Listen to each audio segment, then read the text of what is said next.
మా latest videos కోసం మా ఈ తెలుగు న్యూస్ ఛానల్ సబ్స్క్రైబ్ చేసి గంట సింబల్ యాక్టివేట్ చేసుకోండి.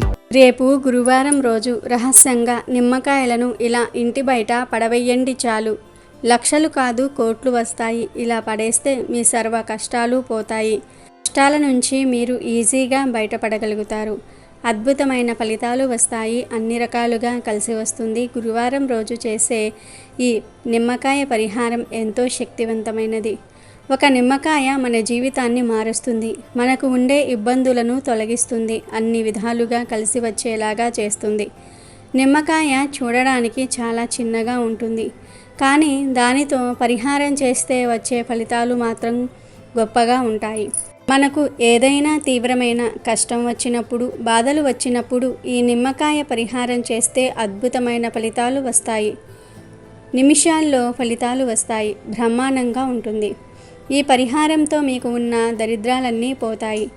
గురువారం రోజు ఏ సమయంలో అయినా సరే ఈ పరిహారం చేసుకోవచ్చు. పగలు, మధ్యాహ్నము, సాయంత్రము, రాత్రి ఇలా ఎప్పుడైనా ఈ పరిహారం చేసుకోవచ్చు. మరి ఇంతకీ గురువారం రోజు నిమ్మకాయలతో ఏం చేయాలి అనే విషయాన్ని ఇప్పుడు మనం ఈ వీడియోలో వివరంగా తెలుసుకుందాం.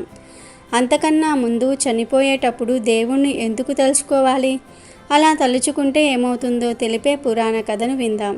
పూర్వం కన్యాకుబ్జం అనే నగరంలో సోత్రీయుడు అనే ఒక బ్రాహ్మణుడికి అంజామిలుడు అనే ఒక కుమారుడు ఉండేవాడు. ఈ అంజామిలునికి చిన్న వయసులోనే గుణవంతురాలు, సౌందర్యవతి అయిన కన్యతో వివాహం జరిగింది. అంజామిలుడు సంధ్యావందనము, గాయత్రీ జపం లాంటి నిత్య కర్మలు చేసేవాడు. అన్ని ధర్మాలు తెలిసినవాడు. ఎన్నో మంత్రాల సిద్ధి పొందినవాడు. కొంతకాలానికి అజామిలునికి యవ్వనం వచ్చింది. ఒకరోజు అతని తండ్రి దర్భలు, పువ్వులు తెమ్మని పంపాడు.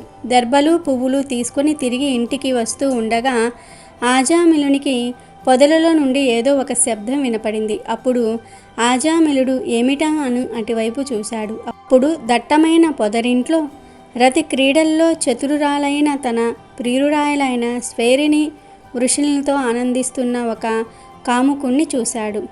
దిగంబరంగా ఉన్న కటి ప్రదేశం గల విటుణ్ణి చూశాడు. కాముకత్వం మూర్తిభవించిన ప్రియురాలితో శృంగార కేలిలో తేలియాడుతున్న వాడిని ఆజామిలుడు చూశాడు. అది చూసి అతన్ని పులకించిన రోమాలు నిక్కబొడుచుకున్నాయి. ఆమెను చూసి ఆజామిలుడు కామోద్రేకంతో ఉవ్విళ్ళాడాడు.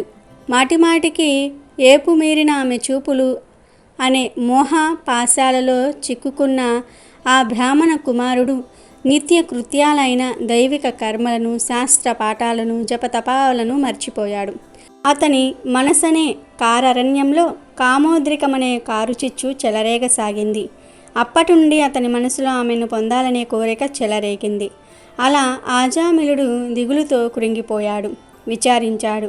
కామావేశానికి లోనయ్యాడు. ఆజామిలుడు కులాచార మర్యాదలను కోలద్రోశాడు. తండ్రి సంపాదించిన ఆస్తినంతటినీ ఆమె పాలు చేశాడు. సద్గుణాలను వేడనారాడు. బాగా రుచి మరిగి ఆ వాలుకన్నుల వెలయాలి అందచందాలకు లొంగిపోయాడు. సుగుణవతి, సౌందర్యవతి అయిన తన భార్యను ఇష్టపడక నీచుడై తెలివి తక్కువ తనంతో ఆ వెలయాలి ఇంటికి వెళ్ళసాగాడు. బంధువులను తిట్టి, సజ్జనులను బాధించి, దిక్కులేని దీనులను చిక్కుల పాలు చేసి, దారులు కొట్టి దోచుకోవటంలో దిట్టగా మారి నిందలను లెక్క చేయకుండా జీవింపసాగాడు. ఈ విధంగా చాలా కాలం ఆజామిలుడు భ్రష్టాచారుడై ఆ వేశ్య కుటుంబాన్ని పోషిస్తూ ఆమెనే భార్యగా భావిస్తూ చెడు మార్గంలో ప్రవర్తింపసాగాడు. ఆమెతో 9 మంది బిడ్డల్ని కన్నాడు. ఆమె బిడ్డలను పోషించడానికి ఎన్నో దొంగతనాలు చేశాడు. ఎన్నో పాపాలు చేశాడు. ఆ స్త్రీనే జీవితం అనుకుని బ్రతికేశాడు. ఆవిడకు పుట్టిన పిల్లల్లో ఆఖరివాడు అంటే ఆజామిలునికి చాలా ఇష్టం. అతని పేరు నారాయణ. ఎప్పుడూ నారాయణ నారాయణ అని వాడినే కలవరించేవాడు. కొంతకాలానికి అతనికి వయసు అయిపోయింది. మరణ సమయం వచ్చింది. ఒకరోజు చూడడానికి భయంకరంగా ఉన్న యమదూతలు అదృశ్య రూపంలో ఇతని ప్రాణాలను తీసుకుని పోవడానికి వచ్చారు. ప్రాణం పోయేవాడికి వాడి ఆఖరి క్షణాలలో మాత్రమే యమదూతలు కనబడతారు. యమదూతలు అతనిపై పాశాన్ని వేశారు. వారిని చూసి భయంతో నోటిలో సరిగ్గా మాట రావటం లేదు ఆజామిలునికి. అతి కష్టంతో దూరంగా ఆడుకుంటున్న అతనికి ఇష్టమైన చిన్న కొడుకుని పిలవడానికి నారాయణ అని గొణిగాడు. నలుగురు విష్ణుదూతలు వచ్చి ఆ యమదూతలు వేసిన పాశాన్ని కత్తిరించారు. అతనికి పోతున్న ఊపిరి కాస్త నిలబడింది. ఈ యమదూతలు విష్ణుదూతలు కేవలం ఆజామిలునికి మాత్రమే కనబడుతూ ఉన్నారు. వారి మాటలను వింటున్నాడు ఆజామిలుడు. అప్పుడు యమదూతలు విష్ణుదూతలతో, మీరు ఎవరు? మా పనికి ఎందుకు ఆటంకం కలిగిస్తున్నారు? ఇతను జీవితంలో ఎన్నో ఘోర పాపాలు చేశాడు. వీడిని మేము నరకానికి తీసుకుని వెళ్ళి శిక్షలు విధిస్తాము అని అన్నారు. దానికి విష్ణుదూతలు, మేము విష్ణుదూతలము, మేము వైకుంఠం నుండి వచ్చాము. మీ ధర్మాధర్మ విచక్షణ సామర్థ్యం తెలిసిపోయింది. అజ్ఞానంతో మీరు పుణ్యాత్ములను దండింపరాని వారిని దండిస్తున్నారన్న విషయం వెల్లడి అయింది.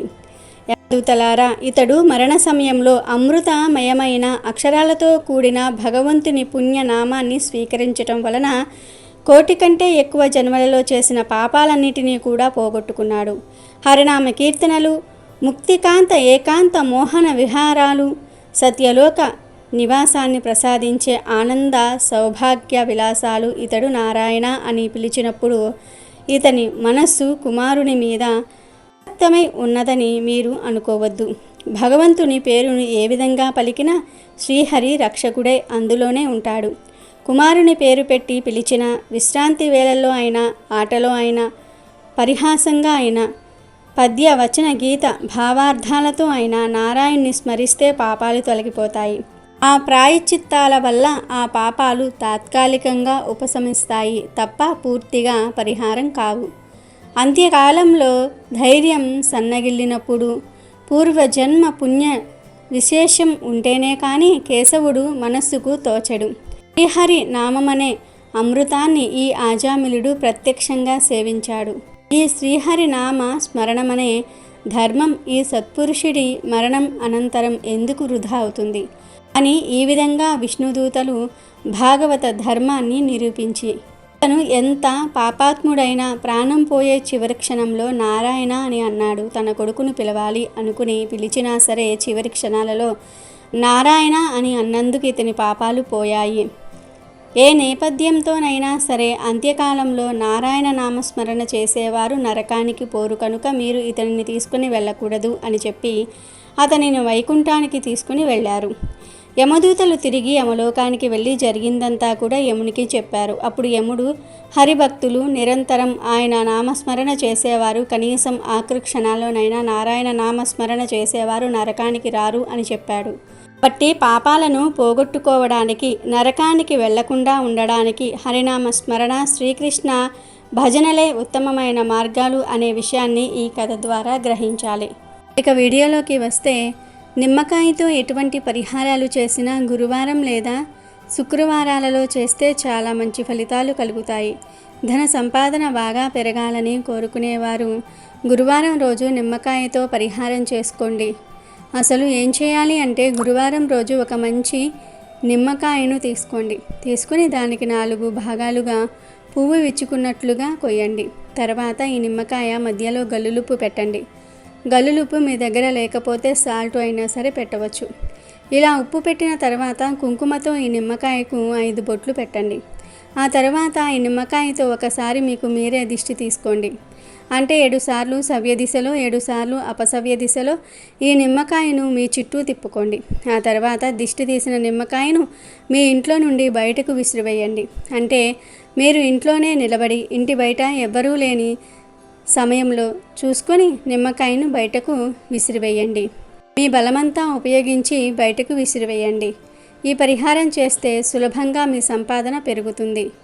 వేలు, లక్షలు, కోట్లు సంపాదిస్తారు. కనుక గురువారం రోజు మీరు కూడా నిమ్మకాయలతో ఈ చిన్న పరిహారం చేసి శుభ ఫలితాలను పొందండి. రేపు గురువారం అమావాస్య ముందు వస్తుంది కాబట్టి ఈ గురువారం అంటే లక్ష్మీదేవికి ఎంతో ఇష్టమైన రోజని పెద్దలు అంటూ ఉన్నారు. అయితే ఈ గురువారం రోజు ఇంటిలోని ఎలాంటి సమస్యల నుండైనా సరే బయటపడాలంటే ఉప్పుతో ఇప్పుడు మనం చెప్పుకోబోయే ఒక చిన్న పరిష్కారం చేయాలని పండితులు చెప్తూ ఉన్నారు. మరి ఆ పరిహారం గురించి ఇప్పుడు మనం ఈ వీడియోలో తెలుసుకుందాం. రేపు గురువారం రోజు ఎవరైతే ఉప్పుతో ఇప్పుడు మనం చెప్పుకోబోయే ఈ చిన్న పరిష్కారం చేస్తారో వారికి ఉండే సమస్యలన్నీ కూడా తీరిపోతాయి.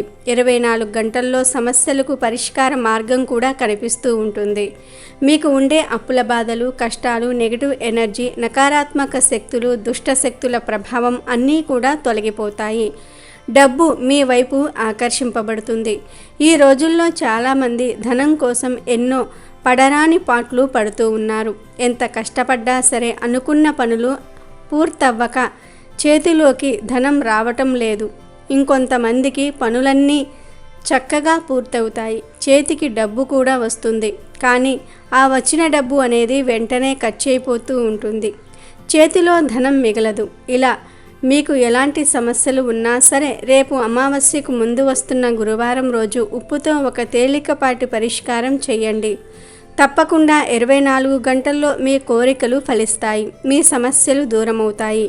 ఈ పరిహారం చేయటం వలన దృష్టి దోషాలు కూడా పోతాయి. ఎలాంటి నకారాత్మక శక్తులైనా సరే పారద్రోలే శక్తి ఉప్పుకు ఉంటుంది. రేపు గురువారం నాడు ఒక పసుపు రంగు వస్త్రం తీసుకోండి, లేదంటే ఒక నల్ల రంగు వస్త్రం తీసుకోండి. ఈ వస్త్రంలో గుప్పెడు రాళ్ల ఉప్పును వేయండి. రాళ్ల ఉప్పు చాలా రకాల సమస్యలకు పరిష్కారం చూపుతుంది కనుక ముందు రాళ్ల ఉప్పు వేసి ఆ తర్వాత 5 జీడి గింజలు, 5 గవ్వలు వేసి చిటికెడు పసుపు, కుంకుమలు వేసి చిన్న మూటలాగా కట్టండి. అలా మూట కట్టిన తర్వాత మాకు ఎలాంటి అనర్థాలు జరగకూడదు, మాకు అంతా మంచే కలిసి రావాలి, మా ఇంట్లో అందరూ సుఖ సంతోషాలతో ఉండాలి, మాకు అంతా మంచే కలిసి రావాలి, అంతా మంచే జరగాలి, మా ఇంట్లో ఉన్న చెడు శక్తులు తొలగిపోవాలి, మా ఇంట్లోని సమస్యలన్నీ కూడా తొలగిపోవాలి అని మనసులో కోరిక చెప్పుకొని ఆ ఉప్పు మూటకు ధూపం వేయండి. సాంబ్రాణి ధూపం వేయండి, అగరవత్తుల ధూపం కాదు. ఇలా ధూపం వేశాక మీరు ఎవరికీ కనిపించకుండా ఈ మూటను మీ ప్రధాన ద్వారం దగ్గర కట్టండి. అంటే ముందు బయట ఎవరైనా ఉన్నారో లేరో చెక్ చేసుకుని బయట ఎవ్వరూ లేనప్పుడు మిమ్మల్ని ఎవ్వరూ చూడకుండా జాగ్రత్త పడి ఆ ఉప్పు మూటను మీ గుమ్మం దగ్గర కట్టి వదిలివేయండి. అమావాస్య ముందు వచ్చే గురువారమే కాదు, అమావాస్య రోజు కూడా ఈ పరిహారం చేసుకోవచ్చు. ఇలా చేయటం ఇంట్లోని ప్రతికూల శక్తులు వెళ్ళిపోవటమే కాదు, బయట నుంచి వచ్చే నెగిటివ్ ఎనర్జీ, ప్రతికూల శక్తులు కూడా అటు నుండి అటే పారిపోతాయి. మీకు ఉండే ధన సమస్యలకు లేదా ఇతర సమస్యలకు 24 గంటల్లో ఒక పరిష్కార మార్గం ఖచ్చితంగా తెలుస్తుంది. ధనం మీ వైపు ఆకర్షింపబడుతుంది. ఈ పరిహారాన్ని సాయంత్రం 6ంటికి చేస్తే మంచిది కనుక తప్పనిసరిగా మీరు కూడా రేపు ఉప్పుతో ఈ చిన్న పరిహారం చేసి అద్భుత ఫలితాలను పొంది సంతోషంగా జీవించండి. వీడియో నచ్చితే లైక్ చేయండి, షేర్ చేయండి, బట్ సబ్స్క్రైబ్ చేసుకోవడం మర్చిపోవద్దు.